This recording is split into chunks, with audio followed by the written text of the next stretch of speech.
বর্তমান বিশ্বে যখন বিভিন্ন দেশে উত্তেজনা ও সংঘাত চলছে, তখন আকাশ প্রতিরক্ষা হয়ে উঠেছে যে কোনো দেশের সামরিক শক্তির মূল চাবিকাঠি। এই যুদ্ধ বিমানগুলো শুধু গতি, শক্তি আর প্রযুক্তির সমন্বয় নয়, বরং আধুনিক যুদ্ধক্ষেত্রে আকাশের নিয়ন্ত্রণ ধরে রাখা সবচেয়ে বড় হাতিয়ার। তাই জাদুরেখার আজকের পর্বে চলুন জেনে আসি বিশ্বের সবচেয়ে উন্নত এবং ধ্বংসাত্মক 5টি যুদ্ধবিমান সম্পর্কে। আর চ্যানেলে যদি নতুন হয়ে থাকেন তাহলে অবশ্যই সাবস্ক্রাইব করে বেল আইকনটি অন করে রাখবেন।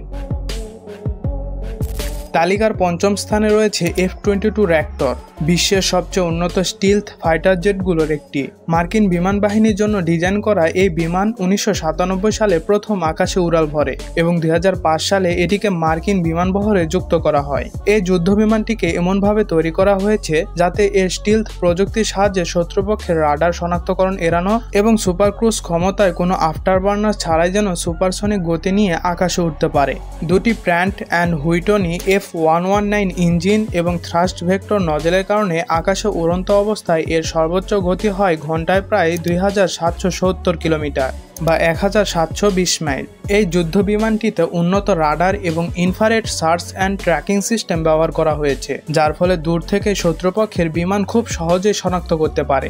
AIM-120, AIM-9 এবং JDAM এর মতো অস্ত্র বহন করতে পারে এই যুদ্ধ বিমানটি, যার ফলে আকাশ থেকে আকাশে এবং আকাশ থেকে মাটিতে নিখুঁতভাবে আঘাত হানতে পারে। উচ্চ খরচের কারণে মাত্র 187টি F-22 র্যাপটর যুদ্ধবিমান তৈরি করে যুক্তরাষ্ট্র।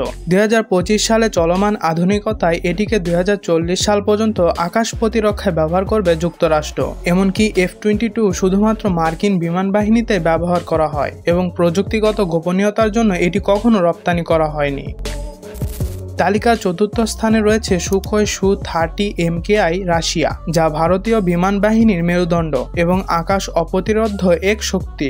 Su-30 MKI সুখোই Su-27 ফ্ল্যাকচার পরিবারের একটি ডেরিভেটিভ। 1990-এর দশকে ভারতের প্রয়োজন অনুযায়ী এই বিমানটি ডিজাইনে পরিবর্তনের কথা চিন্তা করা হয়। পরবর্তী সময়ে 1996 সালে ভারত এবং রাশিয়া একটি চুক্তি স্বাক্ষর করে, যার মধ্যে সুখোই Su-30 MKI এর উন্নয়ন কাজ শুরু হয়। এই যুদ্ধ বিমানটিতে রাশিয়া, ভারত, ফ্রান্স এবং ইসরায়েলি প্রযুক্তির সমন্বয়ে গঠন করা হয়েছে। বিমানটিতে টার্বোফ্যানযুক্ত দুটি ইঞ্জিন লাগানো হয়েছে, যা প্রায় 27,500 পাউন্ড থ্রাস্ট উৎপাদন করতে সক্ষম এবং এটি ঘন্টায় প্রায় 2400 কিলোমিটার গতি নিয়ে আকাশে উঠতে পারে। Su-30 MKI 12টি হার্ড পয়েন্টে 8130 কেজি পর্যন্ত অস্ত্র বহন করতে পারে। এদের মধ্যে রয়েছে air to air missile, air to ground missile, বোমা, ক্যানন ইত্যাদি।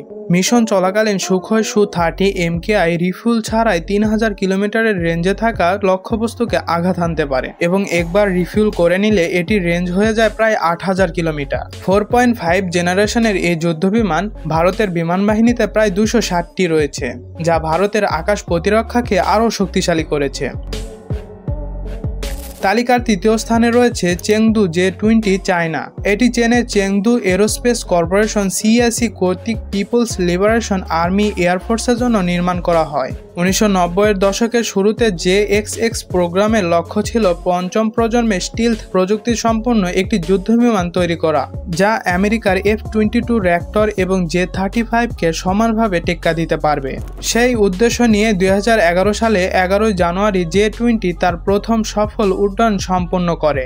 J-20 এর প্রধান বৈশিষ্ট্য হলো এর স্টিলথ ক্ষমতা, যা রাডারে ধরা পড়ার সক্ষমতাকে কঠিন করে তোলে, কারণ এর উন্নত স্টিলথ প্রযুক্তি শত্রুর রাডার থেকে বের হওয়া তরঙ্গকে 80% পর্যন্ত শুষে নিতে পারে। প্রাথমিকভাবে J-20-তে রাশিয়া তৈরি ইঞ্জিন ব্যবহার করা হলেও বর্তমান সময়ে চীনের নিজস্ব অর্থায়নে তৈরি ইঞ্জিন ব্যবহার করা হয়, যা অতিরিক্ত জ্বালানি ছাড়াই সুপারসনিক গতি তুলতে সক্ষম।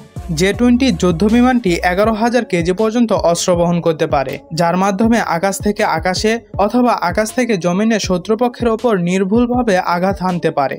J-20 যুদ্ধবিমানটি শুধু চীনের সাফল্য নয়, বরং এটি এশিয়ার মধ্যে পঞ্চম প্রজন্মের 3 নম্বর যুদ্ধবিমান। তালিকার দ্বিতীয় স্থানে রয়েছে বর্তমান সময়ে বহুল আলোচিত যুদ্ধবিমান ফ্রান্সের তৈরি ডাসল্ট রাফায়েল। ডাসল্ট রাফায়েল হল ফ্রান্সের ডাসল্ট অ্যাভিয়েশন দ্বারা নির্মাণকৃত একটি আধুনিক 4.5 জেনারেশনের মাল্টিরোল ফাইটার জেট। এর বহুমুখী যুদ্ধ ক্ষমতা এবং উন্নত প্রযুক্তির জন্য বিশ্বব্যাপী বেশ খ্যাতি অর্জন করেছে এই যুদ্ধ বিমানটি। রাফায়েল তৈরির প্রযুক্তি শুরু হয় 1980-র দশকে, যখন ফ্রান্স তাদের বিমান বাহিনী এবং নৌবাহিনীর জন্য একটি বহুমুখী এবং উন্নত যুদ্ধ বিমান তৈরি করার পরিকল্পনা করে। এর 6 বছর পর অর্থাৎ 1986 সালে রাফায়েল প্রথম আকাশে উড্ডয়ন করে। এরপর বেশ কয়েক বছর পরীক্ষা নিরীক্ষার পর 2001 সালে এটিকে ফ্রেঞ্চ নৌবাহিনীতে যুক্ত করা হয়। এই যুদ্ধ বিমানটিতে দুটি টার্বোফ্যানযুক্ত ইঞ্জিন ব্যবহার করা হয়েছে, যার প্রতিটি প্রায় 75,000 কিলোনিউটন থ্রাস্ট উৎপাদন করতে পারে। যখন এই যুদ্ধ বিমানটি আকাশে উড়ে তখন এর গতি হয় ঘন্টায় প্রায় 19,000 কিলোমিটার এবং এটি 14টি হার্ড পয়েন্টে 9,500 কেজি পর্যন্ত অস্ত্র বহন করতে পারে। ফ্রান্সের নিজস্ব প্রযুক্তিতে তৈরি উন্নত রাডার, শত্রুপক্ষের রাডার জ্যামিং সিস্টেম এবং আরও উন্নত প্রযুক্তি ব্যবহার করা হয়েছে এই যুদ্ধ বিমানটিতে। দ্বিমুখী যুদ্ধ করার ক্ষমতা এবং উন্নত প্রযুক্তি থাকায় বিশ্ববাজারে বেশ চাহিদা রয়েছে রাফায়েলের। যেমন 2016 সালে ভারত তাদের বিমান বাহিনীর জন্য 36টি রাফায়েল নিয়েছিল, 2015 সালে মিশর নিয়েছিল 24টি, কাতার নিয়েছিল 24টি এবং গ্রিস নিয়েছিল 18টি। তালিকার প্রথম স্থানে রয়েছে যুক্তরাষ্ট্রের তৈরি F-35। এটি একটি আধুনিক পঞ্চম প্রজন্মের একক ইঞ্জিনযুক্ত স্টিলথ ফাইটার জেট, যা যুক্তরাষ্ট্রের লকহিড মার্টিন কর্পোরেশন দ্বারা নির্মাণ করা হয়েছে। এই যুদ্ধবিমানটি আকাশ থেকে আকাশে, আকাশ থেকে মাটিতে ইলেকট্রিক ওয়েভারের মতো মিশনের জন্য ডিজাইন করা হয়েছে। F-35 এর উন্নত স্টিলথ প্রযুক্তি শত্রুপক্ষের রাডারকে ফাঁকি দিয়ে নিজ লক্ষ্যবস্তুকে আক্রমণ করতে পারে। এমনকি নেটওয়ার্ক কেন্দ্রিক যুদ্ধ ক্ষমতার জন্য এই ফাইটার জেটটি বেশ বিখ্যাত। F-35 এ একটি টার্বোফ্যানযুক্ত ইঞ্জিন লাগানো হয়েছে, যা 43,000 পাউন্ড থ্রাস্ট উৎপাদন করতে পারে।